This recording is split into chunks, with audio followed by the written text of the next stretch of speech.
Meu nome é Rafael Groman, eu tenho 25 anos, sou de Guaratinguetá, no interior de São Paulo. Sou graduado em Ciências Sociais pela Universidade Federal de Juiz de Fora. Saí do interior de São Paulo para ir para o interior de Minas, porque eu não queria morar nem em São Paulo capital, nem no Rio.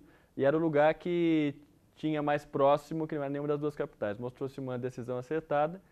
E vim fazer o mestrado em Ciência da Comunicação em 2010, quando eu entrei na ECA, sem nem ter conhecido a ECA, vim como um intruso.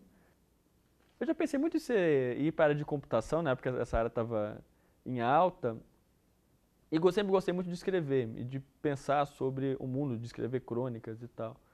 Então talvez daí tenha saído a ideia de ser jornalista, de ficar realmente lendo jornal e acompanhando TV e ouvindo sempre muito rádio, como qualquer aluno de jornalismo hoje diria, só que eu fui para um lado, como você disse, um lado ambíguo, um lado outro que, não sei, costumo dizer que que eu sou o contrário de muitas pessoas.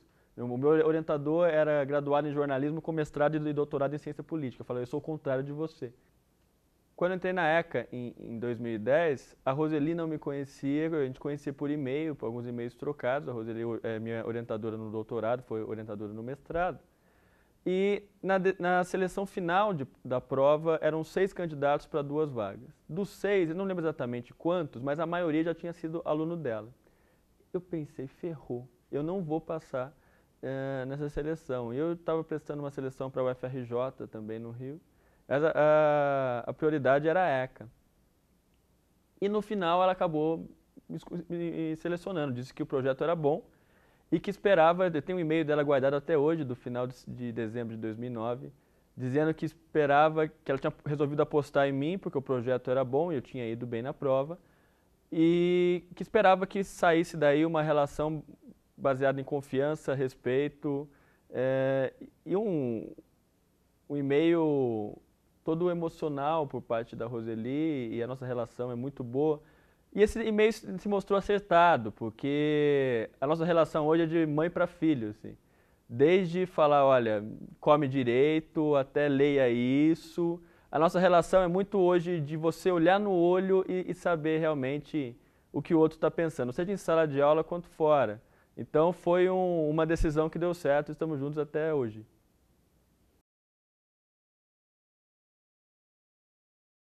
Eu quero ser monitor pai. Na primeira vez que eu fui monitor pai, era para uma turma de 2010, matutino, para o primeiro semestre, que era para os bichos de PP, RP, Bíblio, acho que é PP, RP e Bíblio. E eu sentei na frente da sala enorme, né, que é um auditório, e daí eu lembro de alguém me perguntar, e aí, de qual curso você vem? Eu falei, não, eu não vim de nenhum curso, eu vim aqui para ser assistente da professora Roseli. E ali eu estava mais com cara de aluno de graduação do que realmente de alguém com a pompa de um professor. O que gera de início alguma estranheza, mas facilitou no entendimento e na aproximação com os alunos. Porque a função do monitor pai é dele ser o elo entre o professor e os alunos. Então, o programa de aperfeiçoamento do ensino, para mim, é uma escola. E é interessante porque é difícil você falar monitor, eu sou o monitor do programa de aperfeiçoamento do ensino. Eu, então, que falo rápido, embolo tudo. E daí é como você se apresenta para as pessoas, olha, sou assistente da professora Roseli Fígaro. Ah, sou assistente da professora Alice Mitica. E isso é um nome, ainda mais a gente que trabalha com linguagem, é interessante porque eu sou parte do Centro de Pesquisa em Comunicação e Trabalho, a gente sempre diz que a comunicação no mundo do trabalho extrapola a hierarquia da comunicação organizacional, extrapola a comunicação interna, porque há outros circuitos de comunicação que você não consegue prever. Conversas de base, como eu costumo dizer, e eu tenho um ouvido muito bom, eu comecei a perceber que as pessoas não chamavam os assistentes de professor de assistentes de professor. Elas criaram um nome para isso, que é um nome chamado Pokémon. E era algo assim, você que é o assistente da Roseli, e daí você vai descobrindo nesses outros circuitos alternativos como que se chama um assistente de professor. E eu lembro que logo depois que eu descobri, não tem nenhuma ofensa, por que Pokémon? Eu imagino, e eu acho que é esse o sentido, porque é a miniatura do professor. Porque o Pokémon é um desenho onde os Pokémons ficavam numa Pokébola, enfim, eram a miniatura de quem mandava ali. E não deixa de ser um elogio de alguma medida, porque nós estamos seguindo os passos, estamos nos espelhando dos professores orientadores nossos. Por vezes questionando metodologias e construindo junto com eles metodologias de aula. E daí, no outro ano que eu descobri que eu era um Pokémon e não era um assistente, não era um monitor pai para os alunos, eu comecei a me apresentar assim e trouxe a alcunha para mim. Oi, meu nome é Rafael, eu sou Pokémon da Roseli. E daí batava logo de cara. Primeiro porque as pessoas já se identificavam com isso, ele é o Pokémon da Roseli. E segundo porque gerava alguma identificação. Porque a função de monitor pai é menos de ser um carrasco. Por mais que eu diga muitas vezes que eu sou o diabinho da consciência da Roseli. Ela fala, não, isso merece 9. Eu falo, não, merece 5. Assim, logicamente é um exemplo, mas às vezes eu sou até mais duro com ela que ela nas nossas reuniões. E acaba gerando então algo de identificação. E eu vejo hoje pessoas dizendo, Rafael, até meus alunos que não são da ECA, assim, de outras faculdades, eu quero seguir a carreira acadêmica porque eu vi que não são só pessoas, sei lá, fora do comum, ou não são só nerds que seguem a carreira acadêmica, mas pessoas, gente como a gente. E dizendo até as conversas que tenho com outros pós-graduandos, também pokémons como eu, a sensação que eu tenho é que por eu ser Pokémon no primeiro semestre, vocês estão muito mais vivos. Até que eu me sinto renovar a cada ano que eu sou. Desde 2010, só em 2012 que eu não fui assistente da Roseli. E mesmo assim eu estive presente em algumas aulas. Então conheço praticamente todas as turmas desde 2010. O primeiro ano, eles acabam de chegar do vestibular, do cursinho, vocês querem uma vida nova. E vocês vêm muito, muito interessados. Mesmo que por vezes, não aguento mais esse filme do Caspar Hauser, não aguento mais não sei o quê, mas vocês vêm com muito projeto. Esse é o diferencial do aluno ecano, é se interessar por muitas coisas. E o que faz a Universidade de São Paulo ser uma universidade pública de qualidade é ultrapassar os corredores. Nós não somos um prédio. Nós não somos um bando de alunos numa sala que saem da aula e não se conversam mais. Por isso, universidade, não faculdade, não centro universitário, não escola. Porque aqui tem algo a mais. E o perfil do aluno ecano é daquele que vai se meter nas discussões que estão acontecendo no mundo inteiro, que estão acontecendo na própria universidade, na própria cidade. É um aluno que está sempre ligado nessas questões. Eu vejo um aluno que sempre quer, por mais que às vezes não dê tempo de fazer tudo o que ele planeja coisas. A única questão que eu tenho ao aluno da ECA, e eu sempre faço questão de alertar, não achem que o mundo é só aqui.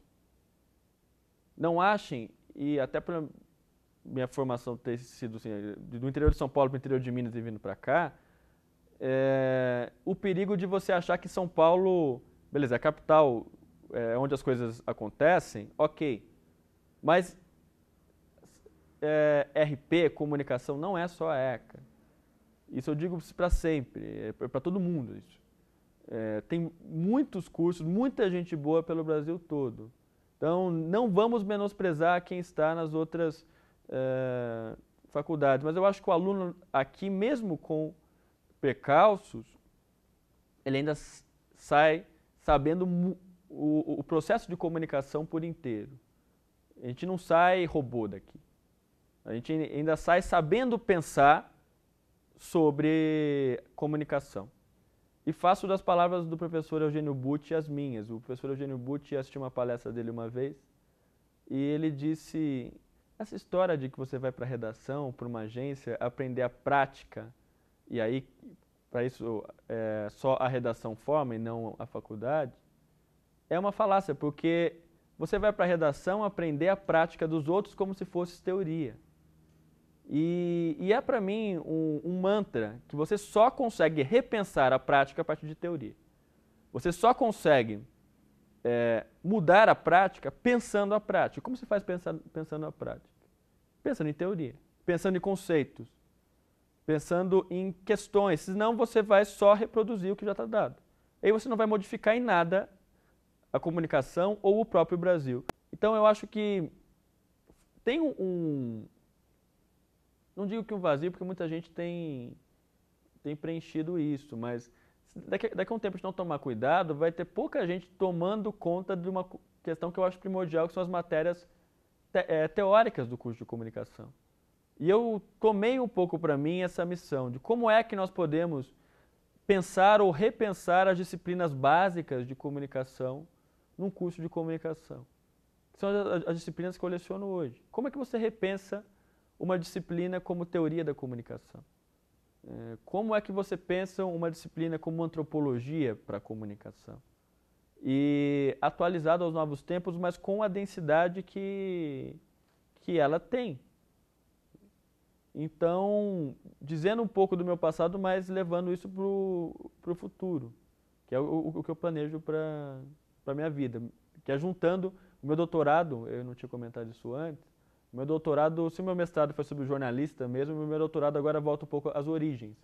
Estou estudando comunicação e classes sociais. No momento em que o Brasil discute a questão da nova classe média, se é nova, se não é, o quanto... Eu acabei de escrever um artigo sobre a Isto é Dinheiro, tem matérias como lucrar com a nova classe média. No momento em que os comunicadores estão de olho na nova classe média, entre aspas, como público-alvo, qual é a relevância do conceito de classe social hoje para a comunicação? O que é estudar classe social hoje para a comunicação? Sim, lógico que tem um quê de volta ao passado, as pessoas pensavam muito em classe, hoje isso parece ter sumido, porque hoje são todos indivíduos livres e coisa e tal, mas existe classe. Você vai no Facebook, há alguma espécie de luta de classes ali, quando você diz orcutização. Quando há algumas disputas ali por classificação, e que muitas vezes envolve o conceito de classe. Ou seja, há que se avançar ainda nesse sentido. Qual a relevância disso hoje? Eu acho que, como toda pesquisa, eu acho que diz um pouco da gente, essa pesquisa diz um pouco também sobre a minha formação e de onde eu vim. Que projeto de nação a gente quer para o Brasil? E por isso ainda tem na ECA uma disciplina que chama Realidade Socioeconômica e Política Brasileira. Como que nós, comunicadores, podemos ainda interferir na realidade que a gente vive? Para mim, esse é o diferencial da ECA. A ECA era diferente por causa do tratamento com as pessoas. O relacionamento humano aqui é mais humano. O que o futuro me reserva, eu lembro que quando eu estava na graduação, eu imaginava assim, terminei o doutorado, abriu vaga na Federal do Acre, eu estou indo. Eu não sei se eu tenho mais esse pique, a gente quando tem 20 anos, 19 anos, a gente tem esse pique, onde aparecer vaga, eu estou indo. Hoje, assim, de planos, eu penso em ficar na região sudeste.